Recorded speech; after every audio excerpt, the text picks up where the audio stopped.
All right, welcome back to the Elias Macko Show. A group representing Quebec's Muslim community is publicly defending Montreal's anti-racism commissioner and says calls for her to resign amount to intimidation. The Quebec Muslim Community Roundtable penned an open letter to Valérie Plante, the mayor of the city, expressing their concern over how the Center for Israel and Jewish Affairs has targeted Bashra Manai.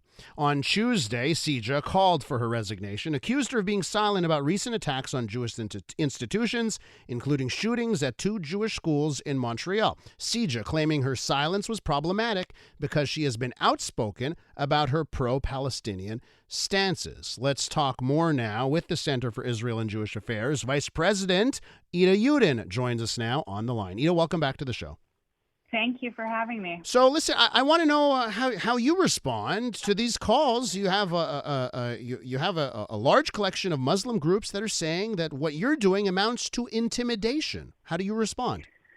I mean, it's been a long month for the Jewish community here in Quebec, and once again we're seeing this age-old canard of Jewish control and power rearing its ugly head. I said it yesterday, and I will say it again.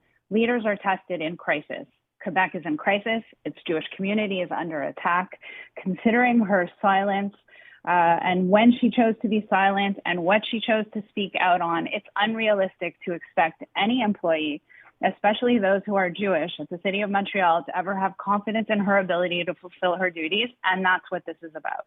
So what do you think are the lines that have been crossed? So I know she attended pro-Palestinian rallies, even one right off the top, the first one that happened before there was any response from Israel, where candies were passed out in celebration.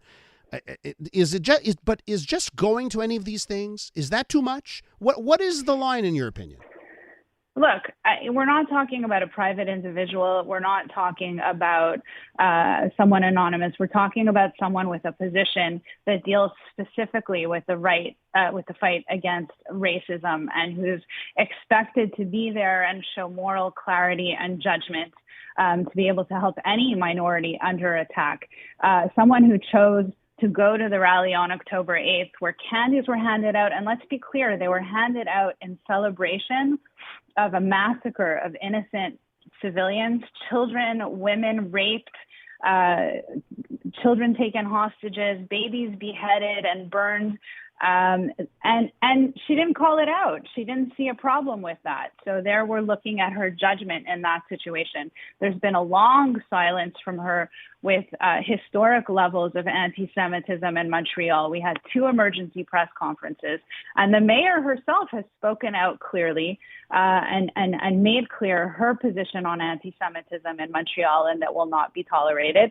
Her anti-racism commissioner doesn't really seem to be aligned with the views of the mayor of Montreal. But that being said, I'm talking about her appropriateness for this particular role.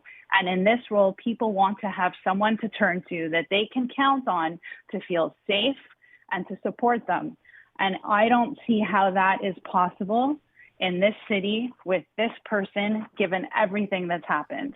The mayor of Montreal has been avoiding this question. So she has refused to answer questions on this subject. What does that say to you? Look, I'm waiting to see what her response is. We've asked her now to take steps to deal with the situation. I was hoping that Bashra Manai herself would see the situation, understand she wasn't in the right role and wasn't the right person to fulfill this responsibility for the city, which is paid by taxpayers. That hasn't happened, and I think it's the mayor who has to determine how she's going to respond to this crisis that's impacting her Jewish community. And I just want to know, in your opinion, can anyone be in this role who sides, on this conflict, sides with Palestine? Because I just want to know, Because I get your point. She's got this position, right? But I also want to make sure we have a society where people with different opinions can end up in roles and not have to worry about being controlled by a thought police, on any subject. So what? Look, Yeah. I completely agree with you. This isn't about sides. And, journalists keep asking me, and I keep saying the same thing. This isn't about sides in the conflict. And frankly, my heart breaks for all civilians who are impacted, Palestinian and Israeli alike. And I'm just going to, people assume all Israelis are Jewish, but there are Muslims, Palestinians, Arabs, Bedouins, Jews who are under attack as well by the terrorist entity of Hamas, which, by the way, in Canada is a terrorist or is listed as a terrorist organization. This isn't about sides. You can support whatever side cause. I support everyone, but this is about, in a time of crisis when a Jewish community has been under attack. Can you imagine how Jewish employees have felt in the city of Montreal if this is the way first from the silence, the total silence from the anti-racism commissioner. And on top of that, if you think about the posts, and she shared a post from groups that were celebrating with candies. She was at the rally where we heard chants calling for death to Jews and chose not to say anything, not to criticize, not to say not in my name, not to say this does nothing to advance the cause of peace, nothing. And that's troubling. And I just don't see how any minority could feel that their interests and their safety could be assured by reaching out to her for support in a situation where they're in crisis. One last thing I want to get to, Ida, and that is there does seem to be a common link right now in society, whether it's in government, whether it's in academia, whether it's in corporations.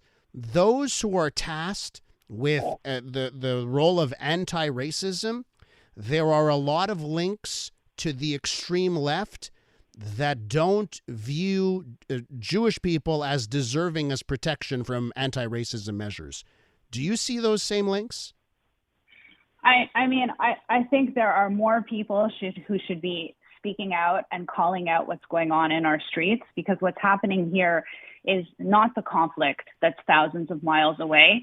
And, we used to call this the importation of the conflict. So frankly, I don't even think it's that anymore. I think there are those who are seeking to leverage the importation of a foreign conflict to attack local Jewish communities around the world. And that is anti-Semitism, pure and clear, and it needs to be called out. And if you have a position in society, a position of leadership, whether it's university administrations, politicians, and our politicians have come down hard on this situation, calling out the anti-Semitism in the streets and on our campuses.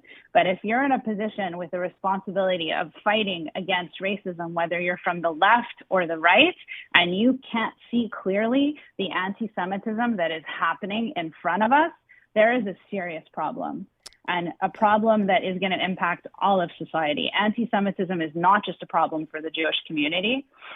It's an attack on our democracy. It's an attack on our values, and it needs to be dealt with. Ida, we do have to leave it there. I want to thank you for coming on. I appreciate it. Always a pleasure. Thank you so much. Ida Yudin is Vice President of the Center for Israel and Jewish Affairs.